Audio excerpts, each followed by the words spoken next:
משפחת שמיר גלעדה,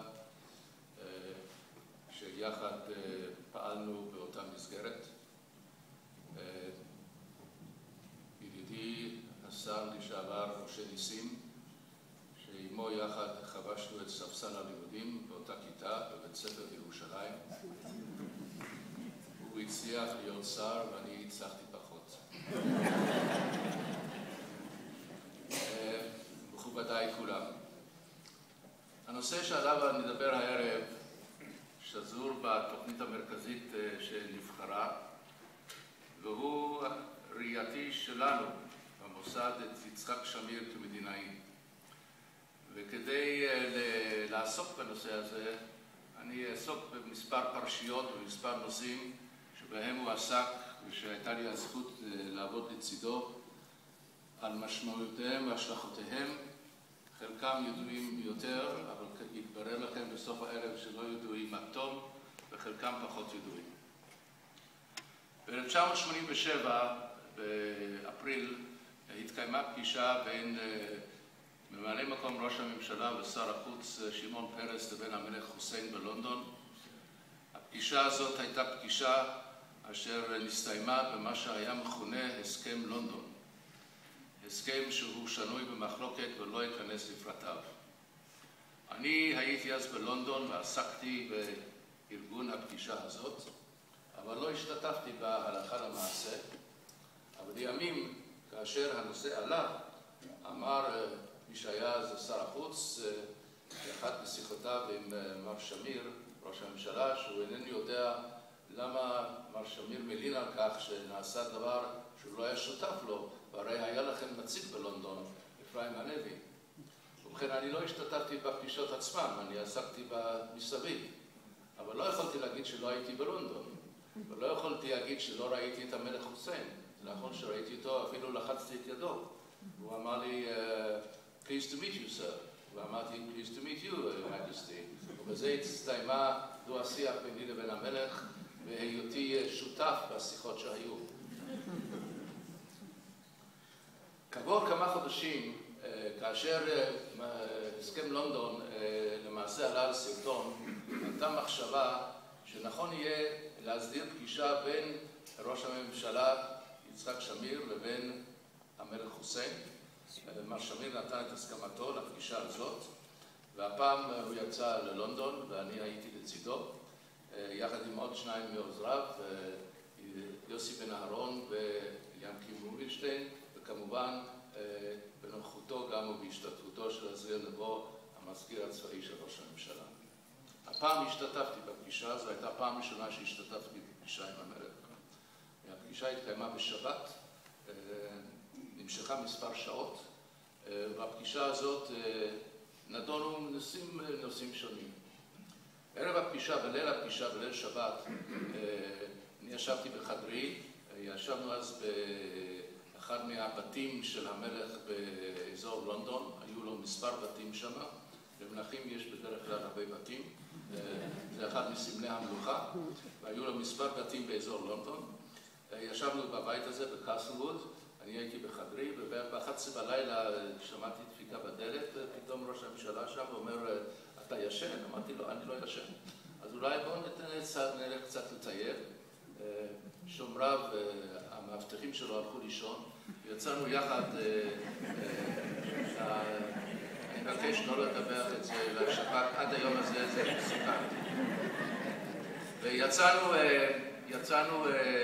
והלכנו על הדשא שמאחורי הבית, היה חושך מצרים, בקושי ראיתי מה שנעשה לפניי, אפילו בשלב מסוים, ממש ברגע האחרון, תפסתי את ראש הממשלה לפני שהוא צעד לתוך נחל שהיה באמצע הבניין, באמצע השטח.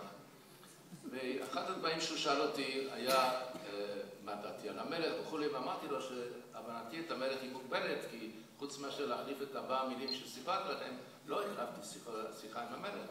בכל מקום הוא חשב שאני אולי מבין קצת יותר מתוך חומר ובאים כאלה, ושאל אותי, תגיד לי, איך אתה מציע שאני אתחיל את השיחה עם המלך חוסיין? האמת היא שעד לאותו רגע אני לא נתתי דעתי לכך, וגם לא הייתי רגיל להציע לראש הממשלה איך להתחיל שיחה עם ראש מדינה, ודאי לא עם מלך. אבל אמרתי לו, תן לי לחשוב בשנייה, חשבתי, ואמרתי לו, אני מציע לך, ראש הממשלה, לומר את הדבר הבא. אני יודע שאתה מודע לכך שישנם אנשים במדינת ישראל וגם במפלגה שלי שאומרים שהפתרון של הבעיה הפלסטינית היא בירדן, שירדן היא פלסטין. אני, ראש הממשלה, חושב אחרת, וזאת לא המדיניות שלי. הוא שמע ולא הגיב, ולא ידעתי איך זה השפיע עליו. למחרת היום ב-11 נפגשנו, והמלך הגיע יחד עם שניים מעוזריו, וראש הממשלה פותח את הדברים שלו ואומר, Your Majesty, אני רוצה שתדע לך, כן, יש אנשים במפלגתי שאומרים כך וכך וכך וכך, אני רוצה שתדע שזאת לא המדיניות שלי ולא המדיניות של ממשלת ישראל. באותו רגע נוצר זיק של קשר בין המלך לבין שמיר.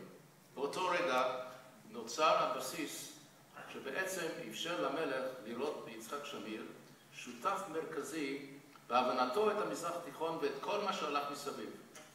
והשיחה שהתנהלה הייתה שיחה שבה הייתה הסכמה רבה על כל הנושאים שמסביב למדינת ישראל, חוץ מאשר הנושא הפלסטיני, לגבי פתרון הנושא הפלסטיני. והשניים נפרדו כאשר הם מסכימים על מה שקורה במצרים, בסוריה וכו', אבל לא על מה שקורה בפלסטין. לא פגשתי את המלך לאחר מכן, אלא קרוב ל3 שנים. ובמרץ 1990 באתי ללונדון למפגש עם איש קשר של בית המלוכה. נפגשנו בביתו, אחד הבתים של המלך, הפעם זה היה בלונדון. זה בית שהוא 2 בתים מבית השגרירות בלונדון, מקום שמקשה מאוד על אדם כמוני להיכנס אליו, אבל נכנסתי בדרך כלשהי. ואני יושב עם קצין הקישור, כעבור חצי שעה נפתח את הדלת, נכנס המלך, ומתיישב, מתחיל לדבר, ועבור אחרי רבע שעה אני מדבר איתו, הוא מדבר איתי, וכעבור רבע שעה אני מסתכל מסביב בקצין הקישור שלו, נעלם, ואני רואה שאני איתו לבד. והשיחה הזאת נמשכה קרוב ל2-3, בהרבה מאוד נושאים. הנושא המרכזי היה מה שמתרחש בעיראק. אז סדאם חוסיין נאם נאום מאוד לוחמני ואמר שיש ביכולתו לשרוף את חצי מדינת ישראל, אני זוכר את הנאום הזה. מכל מקום נוצר אז קשר והתחלתי לפגוש את המלך לעתים די קרובות בלונדון. באוגוסט 1990, כפי שאתם זוכרים, סדאם חוסיין פלש וכבש את כווית. ונוצר משבר בינלאומי, וארצות הברית החלה לארגן קואליציה בינלאומית כדי להילחם בסדאם חוסיין ולשחרר את כווית מהכיבוש העיראקי. ואנחנו ידענו אז שהעולם כולו מתייצב נגד סדאם חוסיין, אבל יש אדם אחד במזרח התיכון שהוא לא מתייצב נגדו, וזה המלך חוסיין, שהיו לו איתו יחסים יוצאי דופן ואין לי זמן הערב לעסוק בהם, למרות שזה דבר נושא מרתק כשלעצמו. מכל מקום, בסוף אוגוסט 1990 נודע לנו שמטוסים עיראקיים, מטוסים של חיל האוויר העיראקי, נושאים סימנים של חיל האוויר הירדני, מפטרלים לאורך הגבול הירדני מים המלח דרומה. אם אתם תסתכלו על מפת ארץ ישראל ותראו פטרול כזה מים המלח דרומה, תישאו עיניכם מערבה, אתם תתקלו בהרבה מקומות, אשדוד, אשקלון, בהרבה מקומות אחרים, אבל גם תתקלו בבית חרושת לטקסטיל שהוקם אז בעיירה ששמה דימונה. וזה דבר שהחריד מאוד את מדינת ישראל אז, והדאיג מאוד את ראש הממשלה.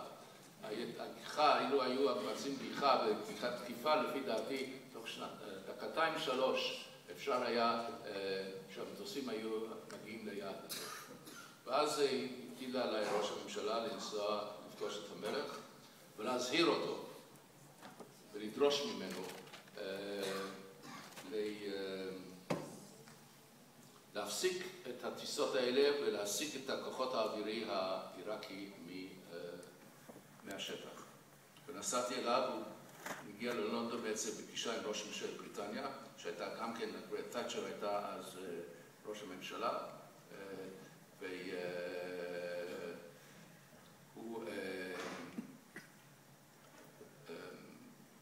נפגש עימה והיא דיברה איתו קשות, ואחר הצהריים אני נפגשתי עם המלך, מסרתי לו את המסר של ראש הממשלה, ניסיתי לחייך עד כמה שאפשר כדי שבזמן המסירה.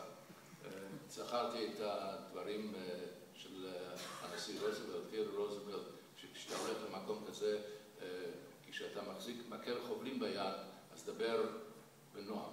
אז דיברתי בנועם עם מקל חובלים ביד, ואמרתי ראש הממשלה, והוא נענה לדרישה והשיג את המטוסים.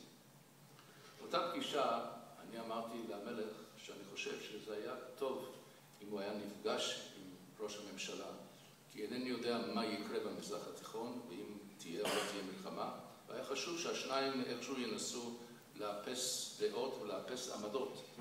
ואכן שאל אותי המלך, אתה חושב שראש הממשלה יסכים לבוא לראות אותי? אמרתי, לא, אני חושב שהוא יסכים. אז הוא אמר, בסדר. חזרתי ודיווחתי לראש הממשלה. אמרתי לראש הממשלה, אני חושב שבמצב הנוכחי היה חשוב שתפגוש את המלך חוסיין. הוא אמר לי, אתה יודע, חוסיין ודאי חרד, הוא קשור מאוד לסדאם חוסיין, אם יצא בציבור או בעיתונות שהוא נפגש איתי, זה יכול לזעזע את מעמדו, אני חושב שהוא ער לכך, אני חושב, הוא יהיה ער לכך. הוא אומר, טוב, אז תציע לו את ההצעה. אמרתי לו, ההצעה הוצעה ויש לך פגישה.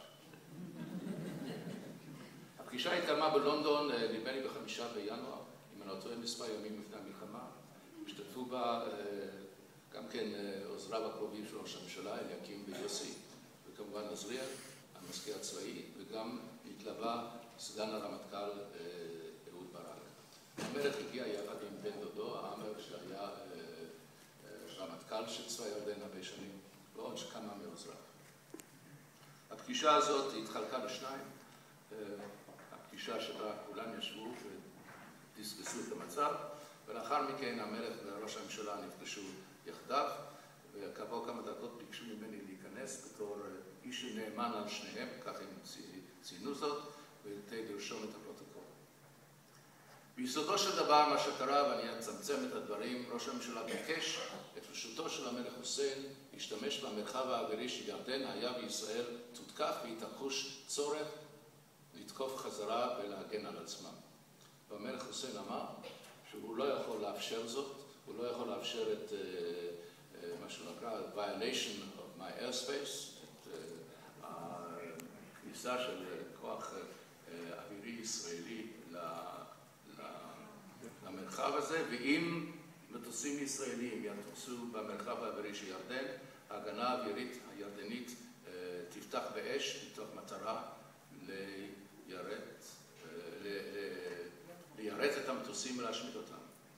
אמר לו ראש הממשלה, במקרה כזה אנחנו נצטרך לירות עליכם ובעצם להשמיד את צבא ירדן. הוא אמר, כן, אני מבין את זה, אבל אני לא יכול לעשות זאת. והם נפרדו בלי שהייתה ביניהם הסכמה על כך. אבל אני חושב שראש הממשלה בפגישה הזאת צעד עוד צעד אחד ביחסים שלו עם חוסיין. ועובדה היא שבמלחמה, כאשר נורו טילים עיראקיים על מדינת ישראל, 39 טילים, אני מזכיר לכם שחרף לחץ אדיר שהופעל על ראש הממשלה, הוא לא אפשר לצה"ל לפעול. דבר שהיה נושא שנתון במחלוקת קשה מאוד, התייחס לכך השר שמיר בדברים שגלעדה הקריאה כשהוא אמר שהוא התנסה במגבלות הכוח. היה אז בין היתר גם נציג של ארצות הברית שישב בירושלים, סגן שר החוץ האמריקאי שנשלח במיוחד, אבל אני לא חושב שהנושא האמריקאי לבד קבע, אלא קבע גם ההבנה של מה שיקרה לירדן והעתיד של האזור והעתיד של האינטרסים הישראלים בירדן. לאחר המלחמה אמר לי המלך שהיה מי שהציל את ממלכת ירדן, מי שהציל את ממלכת ירדן, מי שהציל את בית המלוכה והירדני היה יצחק שמיר. והוא לא שכח לו את זה עד סוף ימיו. הוא נפגש איתו שוב כעבור כמה חודשים לפי זיכרוני, אבל בפגישה קצרה, וכאשר נחתם חוזה השלום מירדן, אני חושב, לפי זיכרוני, שיצחק שמיר היה שם, ולא זו בלבד, אלא שהמלך ביקש לפגוש אותו, וביקש לדבר איתו. ולא פעם בשיחות שלי איתו חזר וציין, מבלי להיכנס ליותר מדי פרטים כדי שלא אסתבך יותר הערב מכבר שהסתבכתי, שהיה לו אמון שלא היה לו עם כל ראשי הממשלה שהוא פגש אותם, ויותר אני לא אגיד. ואני רוצה לדבר על עוד 3 נושאים, קצרים מאוד, קצרים מאוד. אני יודע שהזמן עובר, אבל אני לא היחיד שעבר על זמני, בדקתי.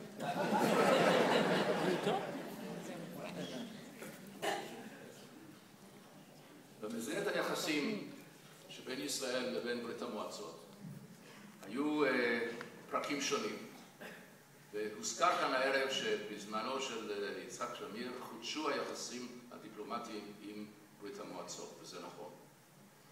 אבל רוב אותה תקופה שלא היו יחסים דיפלומטיים, היו מגעים אחרים שהתנהלו בצנעה, מגעים שבחלקם אני הייתי מעורב בהם. והיה צינור קשר בין ראשי ממשלה ובין הממשלה בישראל לבין הגורם השלטוני בברית המועצות. והמהלך של יצחק שמיר בנושא של יהודי ברית המועצות היה מהלך כפול, ואני רוצה להזכיר את זה הערב. הוא היה מהלך לאפשר ל1.25 מיליון יהודים לצאת מברית המועצות. אבל היה בו עוד היבט, והוא ההיבט שהם יצאו מברית המועצות מבלי שיכלו להגיע למקום אחר אלא למדינת ישראל. וזה, בבקשה. כן.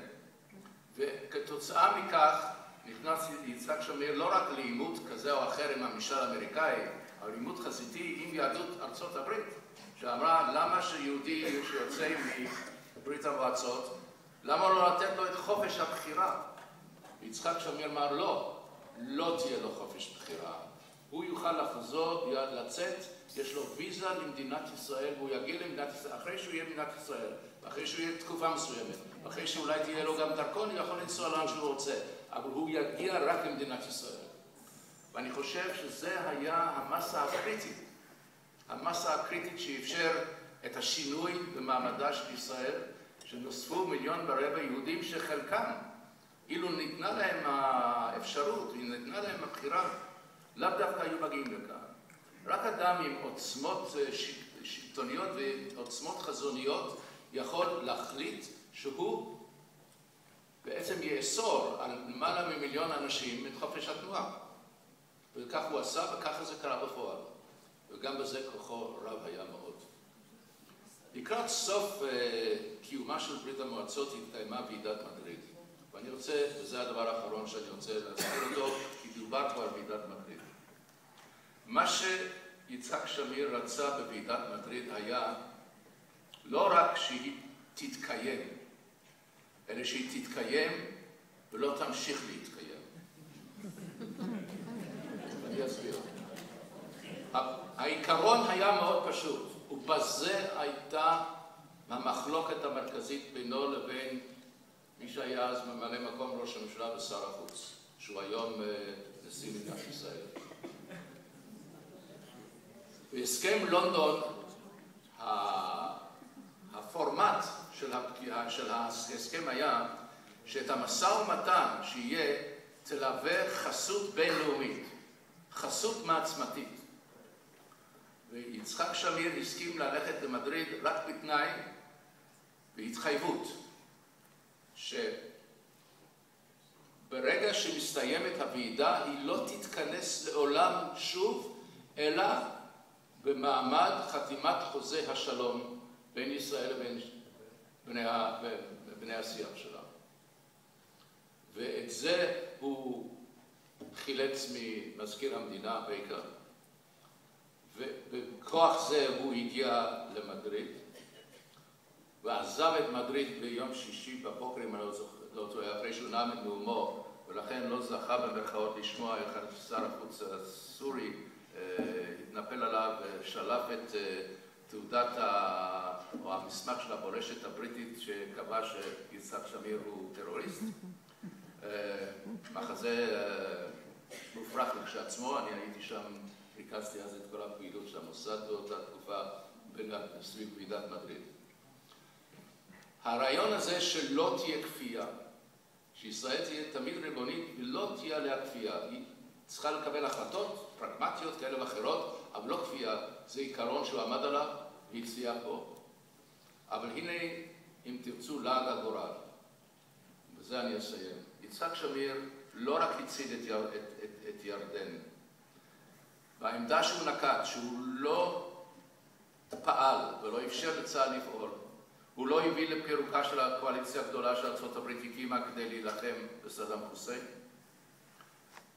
הוא אפשר לקואליציה הזאת לפעול ולהשיג את מטרתה.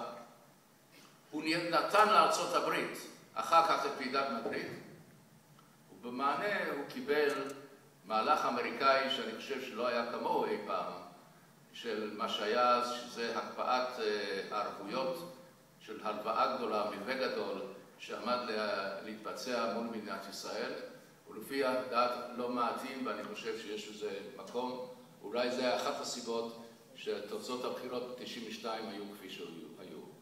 זאת אומרת, הוא ביצע מהלך אסטרטגי גדול, גדול מאוד, גדול משמעותית, בזירה הבינלאומית על כל המשתמע מכך, ובסופו של דבר שילם את המחיר הפוליטי, ואני באחת הפגישות שהייתה לי איתו, אחרי שהוא כבר לא היה ראש ממשלה, באתי אליו למשרדו בבית אמות משפט בתל אביב, שוחחנו גם על העניין הזה, ואמרתי לו שככה אני רואה את הדברים, הוא אמר, אתה אמרת. אגב, כמעט בכל הפגישות שאני נסעתי אליו במלך חוסיין, חוץ מדברים ספציפיים, כמו שאמרתי, כשביקשתי תדרוך, שיגיד לי מה להגיד, הוא אומר, אתה יודע לבד מה לומר. וכשחזרתי ודיווחתי, הוא היה אומר, לזה התכוונתי.